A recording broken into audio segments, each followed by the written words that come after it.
Good afternoon, everyone, and welcome. It is a pleasure to see all of you, including so many members of our lifelong learning community. I am Seth Green, Dean of the Graham School, and I am delighted to welcome you to Enduring Excellence, a conversation series devoted to understanding how individuals sustain excellence over long arcs of work and life. The series asks a simple but demanding question. What does it take to achieve excellence? Not just once, but to adapt, endure, and continue contributing at the highest level over generations. At the Graham School, we believe deeply in lifelong learning and in the idea that mastery is not a moment, but a practice. Enduring excellence reflects our commitment to lifelong learning and exploring the habits, values, and choices that allow people to remain relevant, credible, and curious across decades of change. Today's guest, more than almost anyone else I know in the world, embodies that idea in a powerful and familiar way because for more than 5 decades, Al Michaels has been the voice behind many of the most iconic moments in sports history. Of course, and famously, he called some of the biggest moments in the Olympics and defining national moments in football and beyond. And so, especially as we get ready for the Olympics and for the Super Bowl, we can imagine no one greater than Al Michaels to join us. And I'll just say, on a personal note, I have very happy and beloved memories of watching games with my grandfather, may he rest in peace.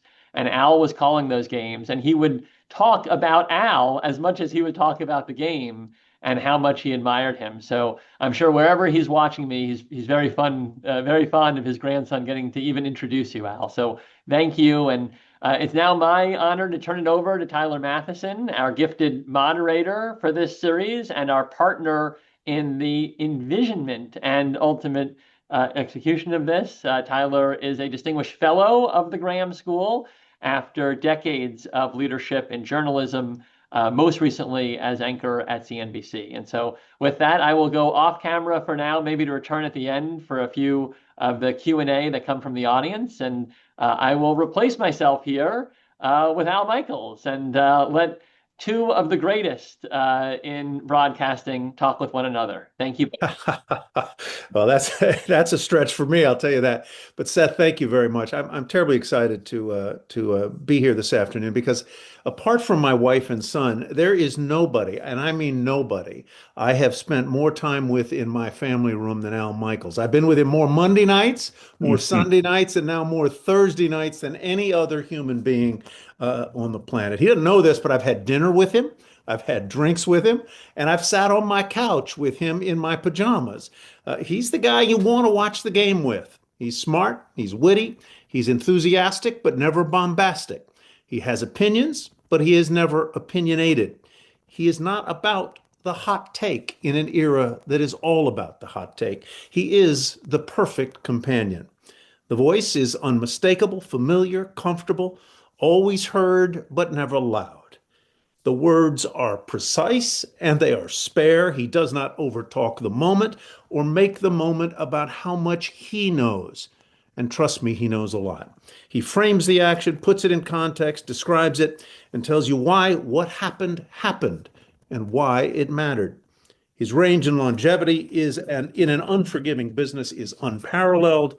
There is simply no one better, no one more enduringly excellent than Al Michaels. Al, welcome. I don't know how to follow that up. I mean, that's it. We should end this right now. Well, quit while we're ahead. I hope I can live up to a quarter of that. Well, I'm so glad to have been a part of 3 nights of the week. We got to work on the other four. We still have time. I gather that really one of the things that explains your enduring excellence is an enduring passion for sport and any sport, really. I mean, when we talked on Sunday, you were watching bull riding from in your home. So if it's a sport, you like it. So let's go back to Flatbush, Brooklyn, where you were born.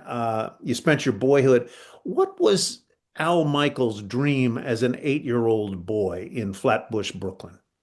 Well, first of all, bull riding just happened to be the default thing when I turned the television on Sunday morning. Wasn't it? I went to It bull wasn't riding, intentional. but I spent about 10 or 15 minutes watching it because it was relatively compelling.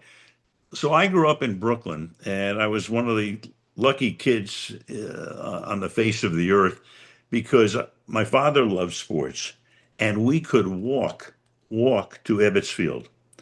Didn't have to get into a car or a train or anything or a plane. We could walk to Ebbets Field. So my father took me to a Dodger game when I was 6 or 7 years old. And that was so long ago that I actually got to see Jackie Robinson play in Wow. person. And I remember this is the first thing I remember in life walking into Ebbets Field, and the grass was so green, and the Dodger uniforms, as Vin Scully always described them, wedding cake white. They were whiter than white. And the signage on the outfield walls, and the music, and frankly, even the cigar smoke. I've never smoked cigars, but it takes me back to walking into Ebbets Field or Madison Square Garden. I like it when I smell cigar smoke because of that. So I know when my dad took me there, I said, man, I want to be here every day. And we got to go to a lot of games in the years that I lived in Brooklyn. So I had a passion for sports at that age.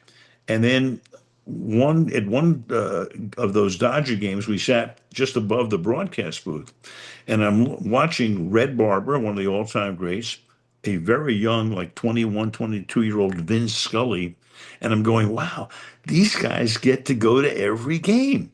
And that flipped some kind of a switch with me. And I thought from that moment on, I never wanted to do anything but what I'm doing now. So there's a great appreciation of where I am in life and how my career has gone, because this is something I dreamed about. And I think, I've gotten to a certain point, obviously, and I kind of like feel like Zelig. I show up and something crazy happens. But there are a couple of things, Ty. I think number one, passion. You have to have passion. If there's one word, passion for what you do, passion to stay abreast of what you have to stay abreast of to do the job at a certain level. And I think when you're young, it helps to have a little naivete because I remember thinking when I was a teenager, hey, I can do this. I'm going to get to the top of this business. And I look back now and I go, really? It sort of happened in a way, but it happened because of a lot of fortuitous circumstances, running into the right people at the right time and being able to take advantage of situations that I had no idea would open up to me. So naivete is a good thing when you're young. And I always tell, young people, especially those who want to get into the side of the business, dream big, dream big. There's no downside to it. Yeah, and I think that those qualities of passion, a little dash of naivete, and just enthusiasm for what you were doing. I mean, why did you think you were drawn to broadcasting? A lot of young kids, boys and girls, they say, "I want to play the game." You liked the idea of broadcasting the game, and your mom, in one famous story, was in your book. Even intervened to change your school schedule so you could go to Dodger games. She did. Yeah, we had split sessions, so I went 8 to 12 instead of 12 to 4. That enabled the Dodgers in those years would play a lot of day games, and some father would always, come to school, pick up 4 or 5 or 6 of us, and take us over to Ebbets Field. So that part of it, yeah, my mother was very instrumental in that regard. Now, in terms of playing, I did play, and I played Hmm? through high school. But I do remember that when I was a 12-year-old and I'm playing, and we had moved to Long Island from Brooklyn for a couple of years, and I'm playing on a little league team, and we're playing in a playoff game, and they're hitting me in the cleanup spot, fourth. I wasn't that good, but all of a sudden the lineup card comes out, and I'm batting fourth. And what did I do? I struck out 4 times. I went over 4. I've been there. Never hit a foul ball. And I'm going, you know what? I think the other part of this business is probably where I belong, behind a mic. Yeah, I guess you sort of answered it, but let me go back to it and ask why you think you've been able to achieve and sustain excellence. This is a business that, as you well know, chews people up. If the audience doesn't like you, if your bosses don't like you, if your colleagues you don't get along with colleagues, if the crew doesn't like you, if you don't break through, if you break through too much, you're gone. What is it that has kept you in the game and able to sustain at this very high level, which you came to pretty young? We'll get to that in a moment. What has been the key to sustaining that excellence? Well, I think one thing is that you have to see where the pitfalls could be, where the stumbles are, and try to work your way through that, and don't get too exorcised or angry or whatever at a certain point, because if you do and you burn bridges, it's amazing how somehow, some way, some of those people that you burned bridges with kind of come back into your life. So be wary of that. But I think it's always good to maybe take a breath. I've been in situations where, I've been concerned about what would happen, and a lot of it might have to do with external politics and not necessarily the job I was doing. Hmm. But you have to. I mean, it's kind of like just putting the nose to the grindstone and going forward and doing the best job you can and always be prepared. And if something like that is going to happen, just have faith in yourself that it's either going to work out okay or I'll go someplace else and do the job.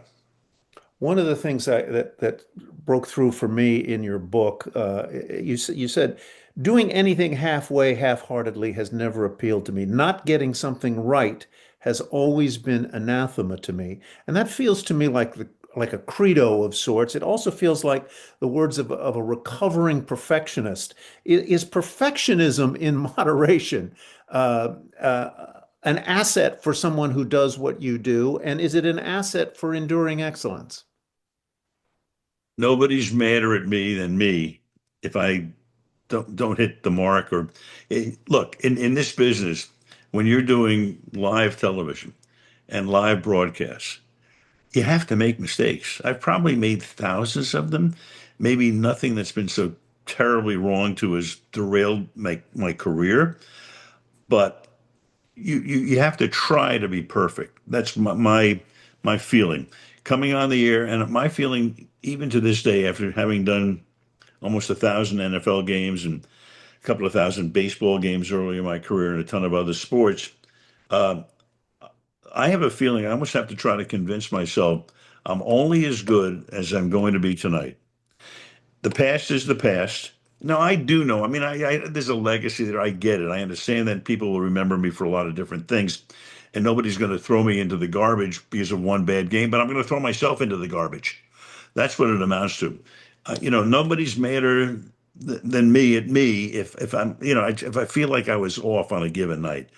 I try to be perfect. You're going to make mistakes. You have to. There are too many moving parts. It's a 3 hour game. It's live television. It's all kinds of, a lot of stuff's going on. But you've got to go in there with the mindset of be ready, be sharp, let's go. And no matter how you feel, and look, you're going to feel better on given nights than other nights. Maybe you had a bad meal the night before or whatever. Let's go. That light comes on, off you go. I got to be the best I've ever been right now. Your career goes back to the 1960s when you were a student at Arizona State and you began by calling baseball games there, basketball games, football games. Then you go to Hawaii and you become the announcer for the Hawaii Islanders minor league baseball team. But you didn't stop there. You did high school football, college football, basketball, and so on and so forth. You put in your time, and I wonder, there were times in your career where your youth, I think, was used against you. You were too young to get this job.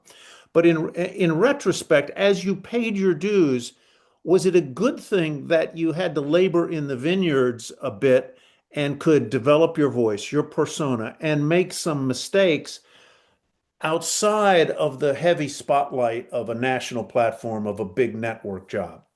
For sure. And by the way, laboring in the vineyard of Honolulu, Hawaii was a pretty good vineyard to labor in because I Yeah. got the minor league job for what turned out to be the most successful at that moment franchise in minor league baseball. And that led to the Cincinnati Reds. And again, you talk about, was I too young? In those years, there were very few guys who had the opportunity that I got. Now there are more guys coming in and women as well who are getting opportunities earlier, which is great. It's great to see. There are more opportunities for them too because of all the cable outlets that never existed when I was doing it, and there were more platforms now than were then. But yes, I was able to go to Hawaii and really Arizona State was the training ground for me because we had a great baseball team, won a national championship one of the years I was there, and we played like a ton of home games, and I may have done 200 baseball games on a campus station which went nowhere, but that's how I cut my eye teeth. And I did it amazingly enough, and people who love baseball will remember I had a guy named Sal Bando who had a great career. I had Rick Monday who still is doing the Dodger games on radio, who was the first ever number one draft choice when they started the amateur draft, and then a guy named Reggie Jackson. So I went to school with those guys, in addition to a couple of guys on the football team who are in the Hall of Fame, Curly Culp and Charlie Taylor. So I was there. It was like a golden era. And I was able to get a ton of experience. And that's what I try to tell a lot of kids now who are in college and want to get into the business. Reps, reps, reps. You have to get as many as you can. Do everything. Make yourself visible to the people that are going to put you into these situations and go to town. Get your reps. That's where you're going to learn. I think that's true. And it's the writer Malcolm Gladwell talks about the 10,000 hours that you have to put in to achieve a level of mastery. Well, you did that pretty young. You're doing hundreds of ball games and hundreds of hours in front of a microphone, and it's a lot. Was there a broadcaster whose manner, style, career arc you admired, emulated? Was it Vin Scully? Was it Summerall, Curt Gowdy? Whom? You named two of them for sure. Pat was doing a different thing in those years, but to me, growing up in Brooklyn, and look, I heard Vin Scully's entire career. As a Mhm. kid, I heard Vinny as a kid doing the games. I was, 6, he was 21. And then I wound up as not a colleague of his, but a peer when I'm doing the Reds and he's doing the Dodgers. So I knew Vinny and listened to Vinny, and having lived in LA over the past 40 years, I heard Vinny's whole career. So obviously, and he taught me probably as much about baseball as anybody just by listening to him and just the way he made the game sing. And Curt Gowdy was also my idol too, because Curt was on a national level. And you'd see Curt doing the National Football League, the Super Bowl, baseball, the World Series. He did basketball. He's doing the NCAA tournament. The only thing he did that I couldn't do was American Sportsman because I grew up in Brooklyn and we had no wildlife around where I and couldn't go fishing. So, but amazingly, I got to know Curt when I was in college, and the Red Sox were training in Scottsdale and right up the road. And he was great enough. I called him one day and I said, "Can I bring my tape over and have you listen to it?" And he did. And to sit there with Curt Gowdy when I was 19, and then to wind up amazingly doing the World Series with him in 1972, because I'm the announcer for the Cincinnati Reds. And in those years, if you were the team's number one announcer and you got to the World Series, you got to do the World Series on NBC. And so in 1972, and I'm 27 years old, and we win the pennant dramatically. And I'm doing the World Series on that Saturday afternoon at Riverfront Stadium with Curt Gowdy. It was surreal, totally.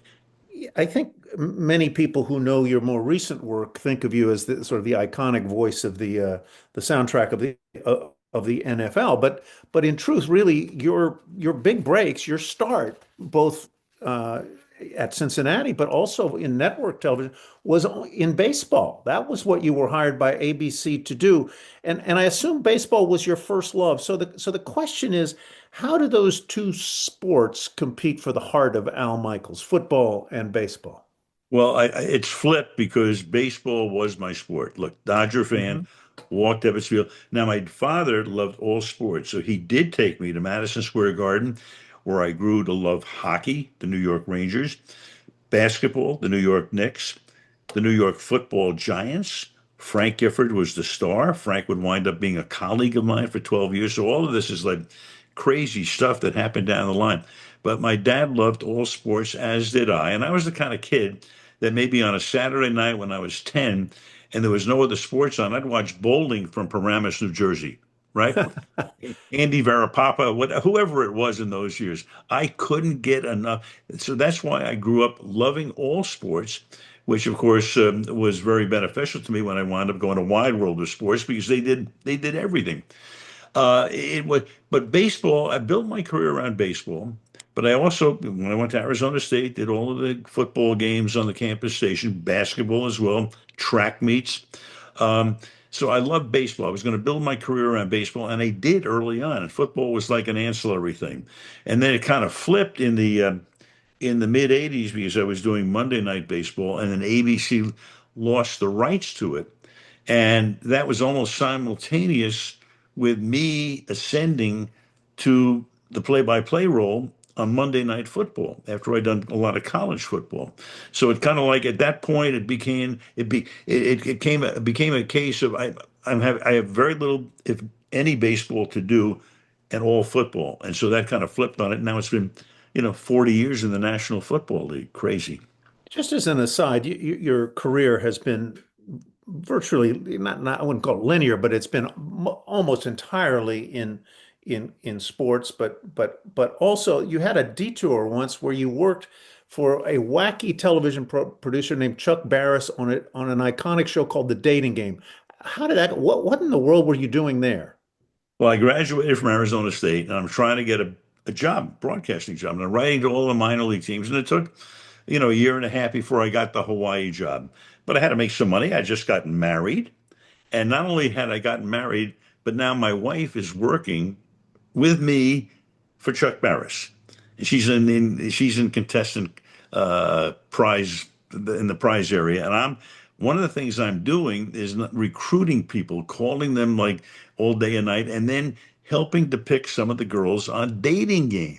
And then the new oh yeah, and the newlywed game starts, and Chuck Barris is one of the I loved him, but one of the craziest guys that ever lived. But he made it so much fun. And of course, he had he's the he created after I was long gone the Gong Show, and started it, and wrote books. And anyway, he was fantastic. So that's how I was able to bridge it and make some money between graduated from college and winding up in And Hawaii. if your job was to try and persuade women to go on the dating game, I know you probably had some good lines. You probably developed a good sense of gab as you went along, No question. And the newlywed game as well, which was and was the wild. newlywed game.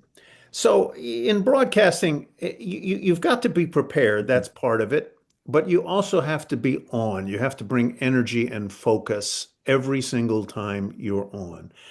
How do you prepare, and how has your preparation changed over the past 50 plus years? I've got to think that the internet was a great game changer for how you prepare. Yes, on both sides of the coin. It's very beneficial, and it can also be a problem, an issue. What I mean by that too is there is so much information out there. And for me, in terms of the utilization of the internet in preparation, you have to determine what the truth is and what fiction is, right? And to put it really simply, you have to you have to distinguish between the cream and the crap. Hmm. To put it that way, but that's what you're talking about. So it can be beneficial, but you have to be able to edit in your own mind.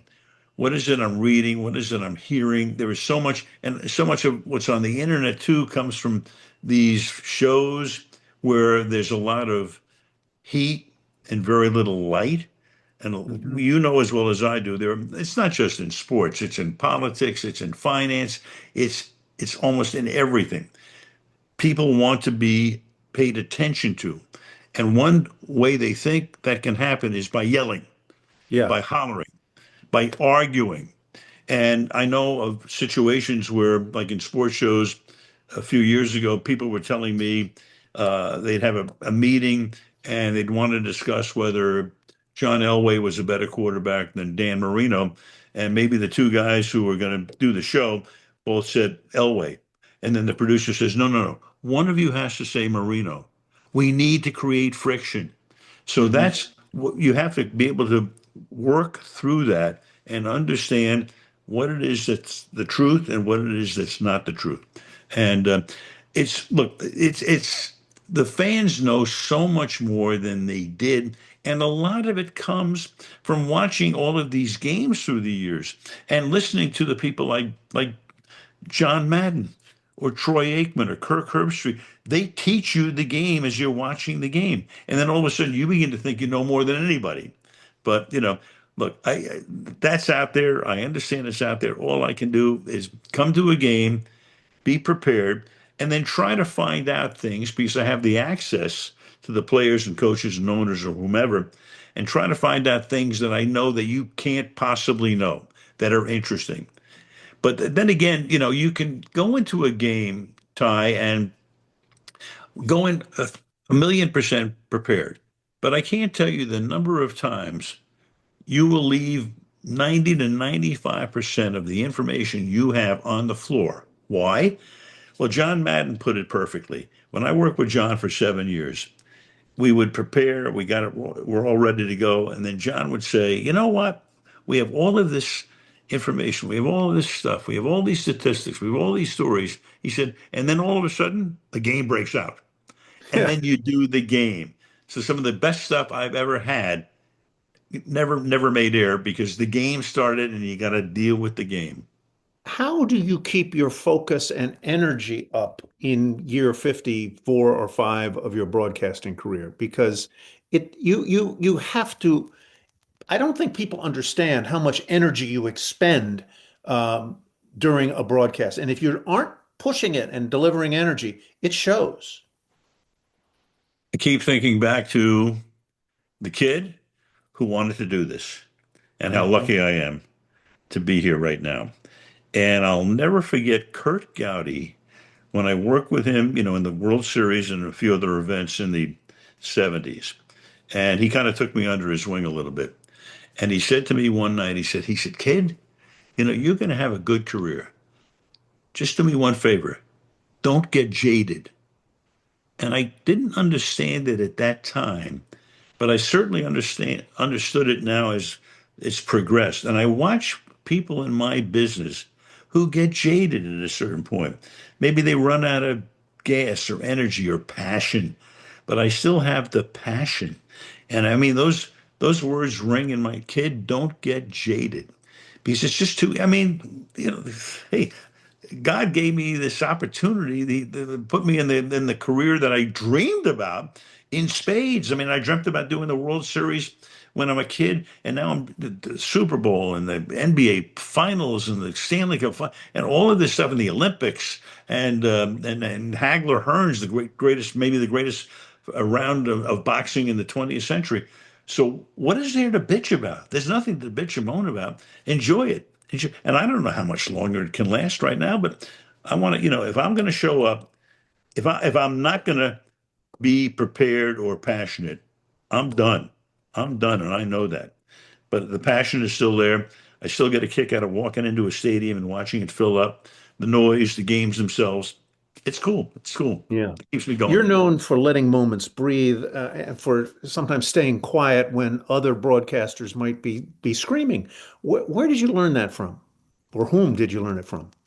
It's probably a combination of the way I feel it should be done, and maybe a little bit of Vin Scully. Vinny was always good about letting it play, let the crowd come in. So I think that's important. And I've always believed in not overwhelming the drama. The drama is, especially on television.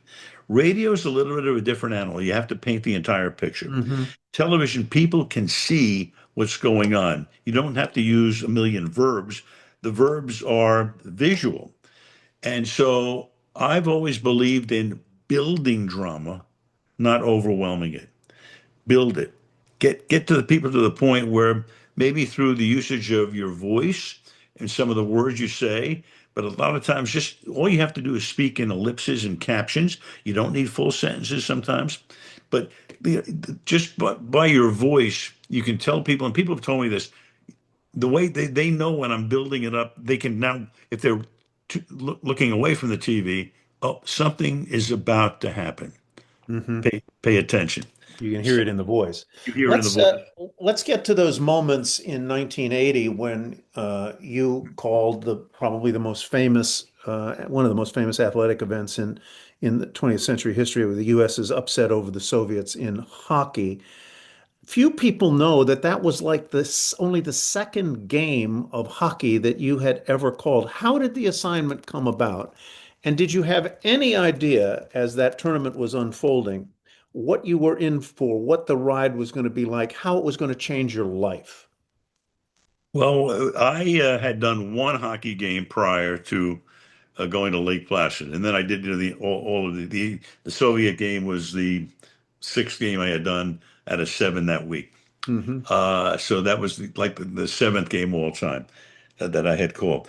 I got the assignment because at ABC in those years, ABC had the exclusive rights to the Olympic Games.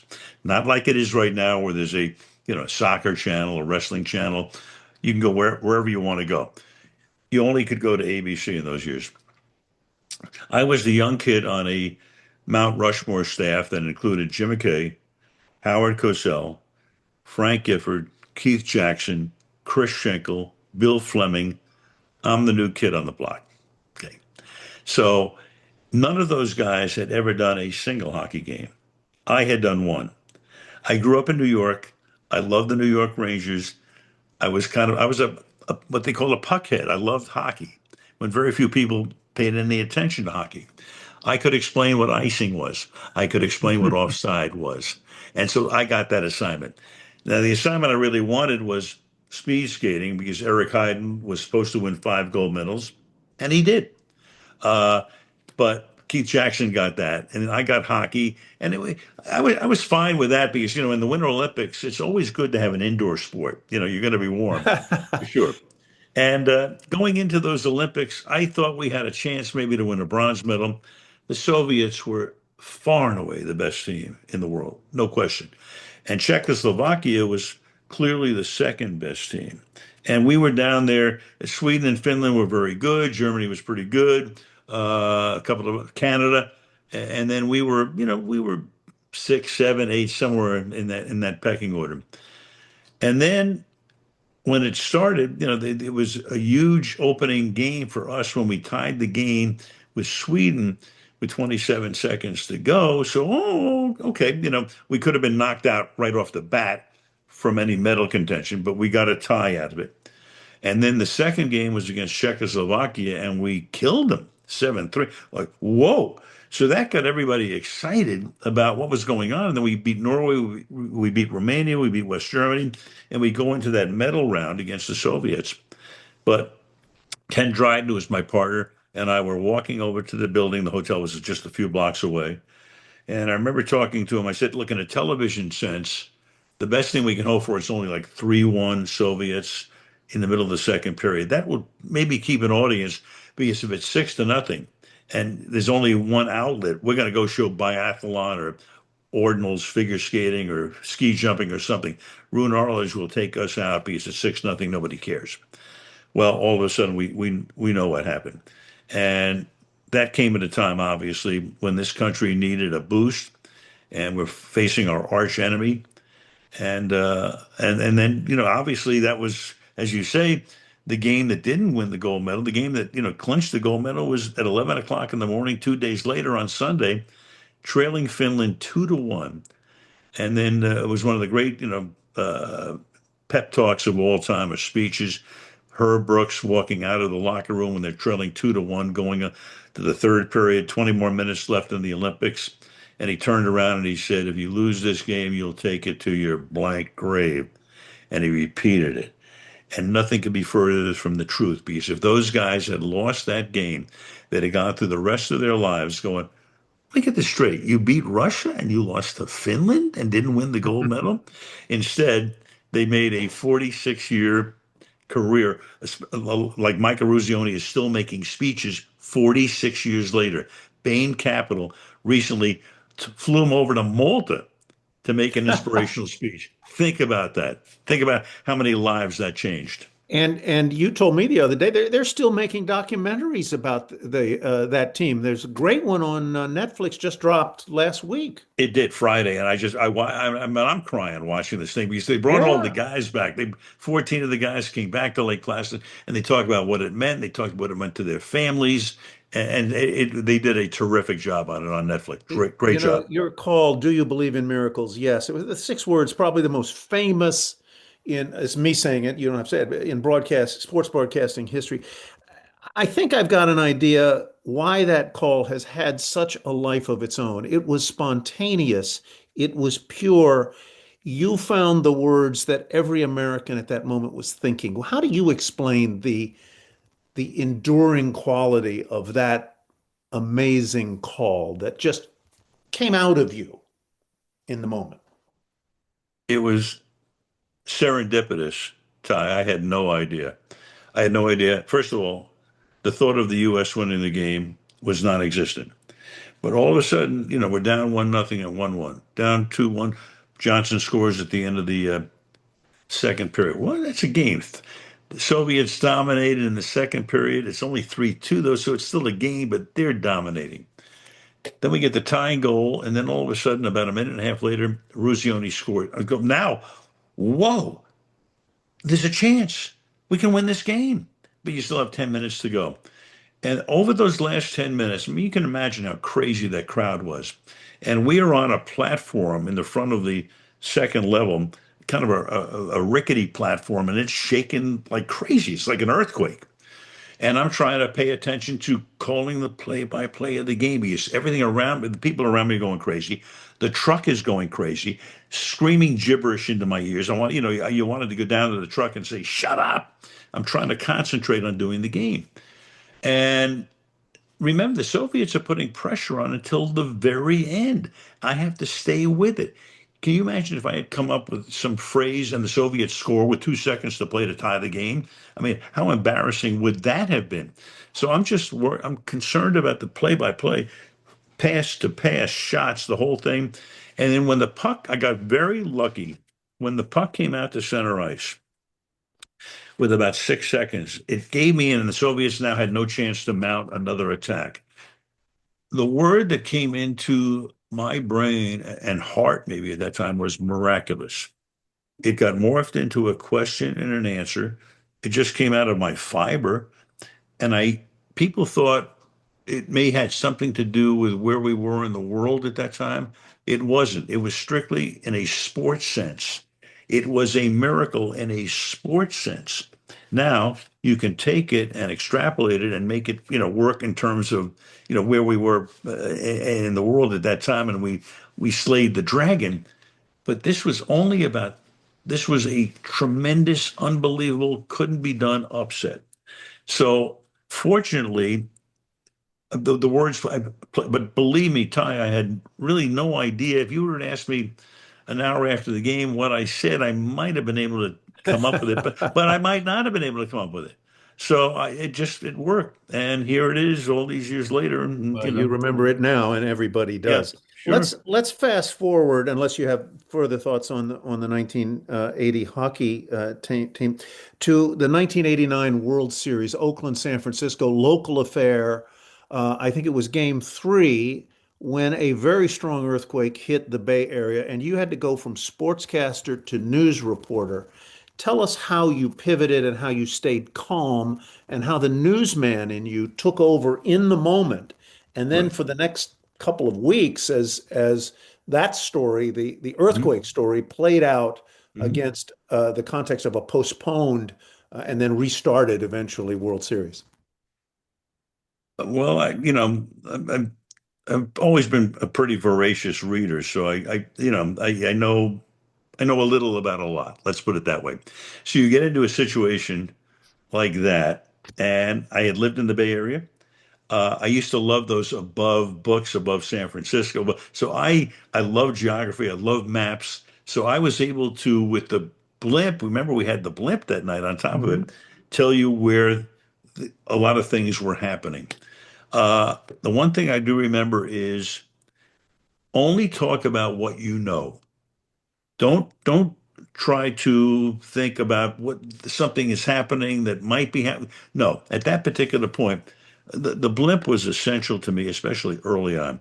I could take you on a tour, and I knew, when you saw the collapsed section of the Bay Bridge, it would be Bay one Bridge. thing to, right, it would be one thing to come. Now, I had to explain, by the way, this is not the postcard version of the Bay Bridge, which is connected to an island, and then you have a cantilevered portion. So that was the part that one section of that, dropped, as opposed to make the Bay Bridge has collapsed. No. And then there were all kinds of rumors that were being thrown out there, and I'm hearing all this stuff from everybody. Somebody says, "Hey, the Golden Gate Bridge has collapsed." I go, "Stop for a second." I said, "We had a shot. Show me the Golden Gate Bridge." The blimp got over there. Cars are going across it. That's fine. So there was a lot of stuff. Again, it's like the internet too. You have to what's true and what's not true. A lot of stuff flying around at that point because people wanted to be first with the information. So I knew that I just stay calm. Let me talk about what I can see and what I know. And having lived through a few earthquakes, I was able to, kind of tie this one into other earthquakes. Um, it was difficult to get information though, because in those years, like in the booth, we're on camera, and all of a sudden we lose power, and I have no communication with the truck at that point. There was a phone with an outside line, and this is a crazy story. There's an outside line, and I call Bob Iger's office because Bob was then the head of entertainment at ABC. And Bob and I had started at ABC together in the mid 70s. So Bob is now in LA. I don't know who to call. I said, "What's going on?" He's down in LA, knows more than I do, tells me where the epicenter is, what the initial Richter scale report is. How crazy is that? Hmm. So, and here we are, we're recording this on a day when, Bob has named his successor, John, Yeah. all crazy, the things that we're linking together here. Um, The serendipity, and yeah, what a great executive he has been, tremendous, and a tremendous. terrific guy as well. Let's talk a little bit about the NFL. You attended the first Super Bowl in Los Angeles, the Chiefs and the Packers. Could you ever have imagined what the NFL and the Super Bowl was going to be would become? What did it cost to get in? What was a commercial like then? Now it's crazy. Well, there were 33,000 empty seats in the Coliseum. So you had a crowd of about 66,000. I think the Coliseum sat close to 100 at that point. I think the tickets were like $15, Jeez. something, something like that. Now, $15 is now about 11 seconds of a Super Bowl ticket right now. So, I mean, it was exciting because I was an AFL fan. I wanted the AFL to do well, rooting like crazy for Kansas City. Of course, you have no idea what this can eventually become because at that particular time, Ty, baseball was really the national pastime. It wasn't football. Baseball was. But then, of course, we watched it grow and grow and grow, and here it is. It's the king. It's the monster right now. Yeah, it absolutely is. Um, you were the host of Monday Night Football when it was the biggest sports broadcast in the country. Then you became the host of Sunday Night Football with John Madden, your partner, Chris Collinsworth, when it was not just the number one sports broadcast, it was the number one television show in the country. Why do you think football suits you as well as it does? It's a great television sport. It's perfect for television. You have this 5-second burst of action. Then you have, if you're in the stands, in action, but on television.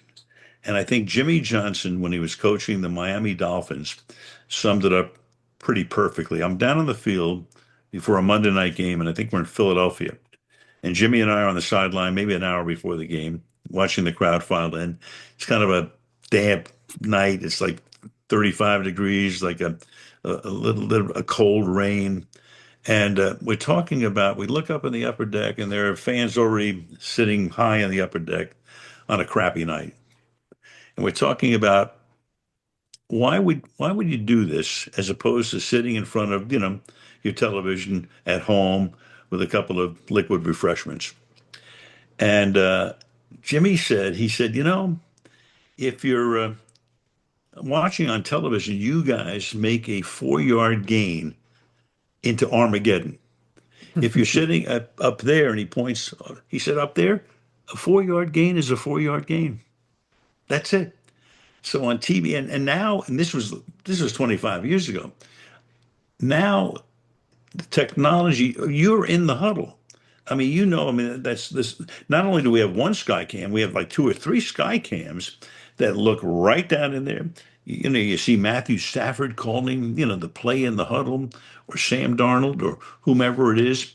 And then the cameras are everywhere. And of course, it's gotten to the point where it's so amazing that, is it a catch? Is it an interception? You're inside that whole thing and you still can't figure it out. Yeah. So it lends itself to all kinds of I don't want to say arguments, but what happened here, what happened there, and it's just it's exciting. I mean, it's a show, and it's a show in real time, and it's a show without any edits. What you see is what you get. But I it's think you nailed phenomenal, it when you said it is just a great television sport. tremendous. It's just everything comes to. You've called 11 Super Bowls. No one has done more play-by-play. Do you have a favorite memory from those games? And what's different about calling a Super Bowl compared with, this is a dumb question, compared with a Week 4 game between the Browns and the Raiders? Well, 8 of the 11 have gone down to the last minute, so there are a lot of great memories. Arizona, Pittsburgh in '08 with Arizona, a team that people said, "What are they doing here?" But they got hot at the end of the year. James Harrison's 100-yard interception run back, greatest play I've ever. Roethlisberger leading the charge back after Arizona had taken the lead. So there are many of those. Russell Wilson, not a happy moment for him, but throwing the interception to Malcolm Butler in a game that features the same two teams you're going to see on Sunday. Um, it's different than a game for game, but much like the players, and it's funny because I was talking to Andrew Whitworth today, who had a great career. The last game he played was with the Rams when they beat Cincinnati back in 21 in the Super Bowl. And the players always say, before the game, there's a sense of excitement that's very different. But once the game starts, you're doing what you do. You don't Hmm. you now this you're trained to be here. You're here because you are good enough to have gotten to this point by what you've done to that point. So I know for me, in broadcasting the Super Bowl, there's a anxiousness, there's a nervousness, and then you get started and you feel great. Let's go. Been here before, know how to do it. As John Madden says, a game breaks out and away you go. Yeah. How have gambling and fantasy football changed the fans' relationships with the game and the way you call it? You were always known, and it was funny, for Yeah, making a kind of winking, sly reference to the point spread, often late in the game when a field goal meant nothing, but it meant everything to some people. sure. So how has gambling changed, not just the way fans relate to the game, but the way you call the game, if at all? Try not to. I mean, when I was doing it when you shouldn't do it, I was a bit of a rascal, and people knew that somebody would be up, the league would be upset if I did that. But that was just it's kind of a niggling thing, was what it was. Uh, and then the league winds up, going into bed with these entities. So, once once you figured out a way to make, a ton of money, away they went. No, I these days I try not to. I'll still throw in that, the thing about, well, the game is not quite over when, the over under is in play and that sort of thing. But I really try not to think about that and just kind of do the game the way I've done the game. But Yeah. it certainly has, it's created, it's created more interest in the game. Very little Let's doubt. And play a so has little. fantasy football did that years ago. At the risk of leaving all of my wonderful preparation on the table here, I want to roll through and play a little bit of name game with some names that people will know. I'll give you a name and you say whatever pops into your mind. Okay. First, Pete Rose. Maybe my favorite athlete to ever cover. Why? All out, balls out, all the time. I covered him in spring training. I covered him in the seventh game of a World Series. No difference. He played the game all out, knew everything about the game. When I was with the Reds, I would on a road trip after the game, I'd sit next to Pete on the bus going to the hotel, and I was schooled from Pete Rose like nobody else could school me. Learned more about baseball. Learned a lot from you. Talked about Vin Scully and other people, but Pete taught me a lot. And I just Pete. He didn't have the most natural talent in the world, and yet he broke a record you could not break. I mean, if you have 200 hits a season over 20 seasons, exactly, you don't even break Pete's record. Yeah. Yeah, and it's not a tragedy. It's a shame. It's a shame what happened to Pete. It's a shame. Should he be in the Hall of Fame? He's in my Hall of Fame. Let's put it that way. Bill Belichick. Curmudgeonly. Jason Gay in the Wall Street Journal calls him the grumpy lobster boat captain. Perfect. Fairly good. Phenomenal, Yeah. phenomenal coach. Phenomenal coach. You never know. I mean, in terms of he's all over the board, personality wise. We get that. But you can't take anything away from that man in terms of the coaching job that he's done. Best ever. I'll buy that. Yeah. And didn't get into the Hall of Fame. Eventually Well, he that's will. he will get into the Hall of Fame. That's kind of like He a will. political thing. Oh, of course. Former ABC colleague of yours and neighbor, O.J. Simpson. Yeah. Of course, we all know what that story is. That's one of those things where you can't believe that somebody you know and have worked with and was a colleague on several shows and a neighbor could pull that off. I know. Just that is it. That's a tragedy. Yeah. That's that was completely. And I've never seen anybody whose the perception of somebody go from lionized and idolized to where it went. But dug his own, grave in a sense. The famous and famously famous Howard Cosell. I guess it was a good thing that you enjoyed cigar smoke. Very complicated man. I had the best times with him and some of the I don't want to say worst times, but when he at the end of his career didn't want to be there and he got very crotchety and he cast a pall over the whole crew is what he did. That wasn't fun. But early on was a ton of fun. Because the thing about Howard is no matter what you did, you were with him, you'd come away with at least one great story and oftentimes multiple stories. I mean, he was a live wire. He was a character. And uh, and he knew everybody. I mean, we were in Detroit one night, like in the late '80s, and he calls me in the room. Alpha, he called me Alfalfa, which was a name given to me by Bob Uecker, but I love the name Alfalfa. Alfalfa, what are you doing? Meet me in the lobby. We're going over to the London Chop House and having dinner with Lee Iacocca. Sure, why not?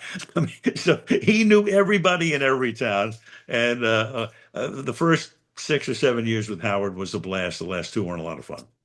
John Madden. Loved him. Loved him. Iconic figure. Could be as important as anybody in the history of the National Football League. Hall of Fame coach, broadcaster who changed the entire template, created the greatest video game, certainly the greatest sports video game ever. Iconic, tremendous, loved it. And one of the great things about John, 7 years with him, he was a very smart, well-read man. These people think of him, kind of like, oh, he's got the boom and the thing and a little bit of oafishness and all that. John knew a lot about a lot, and so many dinners with John, and I would say at those dinners, maybe a quarter of the talk was about football, and 75% was about the rest of the world. Yeah. Loved him. So let's come back to the sort of final thought on the topic of enduring excellence, and you've covered and gotten to know some of the greatest sports personalities, some of the best players of all time, Magic Johnson, Jordan Brady, Manning, Pete Rose, LeBron, all of these men and women that you've covered. Some of them, they've all had great playing careers. Some have had wonderful and very successful post-career success, with maybe the exception of Pete Rose. What is it about them that explains their enduring excellence, both as a competitor and then post-career. If you had to sort of come up with a couple of things that explain why the really great ones, the really successful ones, uh, get ahead and do what they do. Well, their playing careers are, a combination of their passion, their ability, physical ability, understanding situations and the rest. I think the ones that have very good post-playing careers have thought about that in the middle of their careers. And, when they're a kid, they're trying to establish themselves, and now you're becoming, a bigger and bigger, and you're winning Super Bowls or World Series. The really, like a Peyton Manning in the middle of his career, or a Tom Brady, they're thinking about the end. They don't know how much longer they're going to go in terms of, Brady, of course, he went till his mid 40s. But Tom was paying attention to a lot of things. And they're surrounded by a lot of the right people too. You get surrounded by the right people who put you in these positions. That is usually beneficial. It's almost like playing for a great coach. If you play for a great coach, he's going to make you a better player. If you line yourself with good people who can help you in your post career, that is extremely beneficial. So I see those people and I see them thinking about it before they're there. Because if it's a shock if you don't think about it, and then it's all over, and then you go, well, wait a minute, what am I going to do with the rest of my life? But most of these people, LeBron certainly, Brady and Manning certainly, they've thought about it, and that's why they're so successful, and they'll continue to be successful, forever and ever. Al, this has been a thrill for me. I've really enjoyed it. Me too. Thank you. I've Thank you enjoyed so, it. and thanks for the memories. I mean, that's the biggest takeaway for me. I'm going to toss it back to Seth Green, who I know has a question from one of the participants, if you would indulge that one. But anyhow, have a great weekend, a great Thank you. rest of the week, and hope to see you soon. Well, Thank you. Al, I want to echo the thanks. This has been a fascinating conversation. You touched on passion, you touched on infinite curiosity and your interest in all fields, which served you well in times where you had to go beyond just broadcasting and talking about sports. And I loved your naivete, which I think can lead people to go for things they may not otherwise. I wanted to end with this note that we received in the Q&A. It's a comment. It's Dear Mr. Michaels, in 1980, I was a 17-year-old girl watching the Olympic hockey game between the US and the Soviet Union, which you've obviously talked about in this conversation. Like so many Americans, I knew it was something special, but what made it unforgettable was your voice. You didn't just report the game, you brought it to me. I felt as though I was right there, hip to hip with you, living every moment, every heartbeat, every surge of pride. Your mastery, pacing, awe, and restraint made the miracle feel real, human, and historic. That night, I fell in love with the power of storytelling and with how one voice used with skill and heart can shape memory and meaning, especially for a young woman still discovering her place in the world. Your work didn't just define a game, it influenced a generation, including me, and it still does. Thank you for inviting a 17-year-old girl into history. Just thought that was a beautiful way to end and Oh, think about your role in enduring excellence. Thank you, Tyler, for your masterful moderation, and thank you all for joining us. We look forward to having you back as we continue the series next month with a scholar from London Business School. Al, any final words before we yeah, depart? I'd like you to send me that note. I want to call her and thank her. Absolutely. That was Well, we beautiful. will That do that was, and we'll make sure we send you her contact as well. Thank you all for joining us so much. thank you. Thanks again.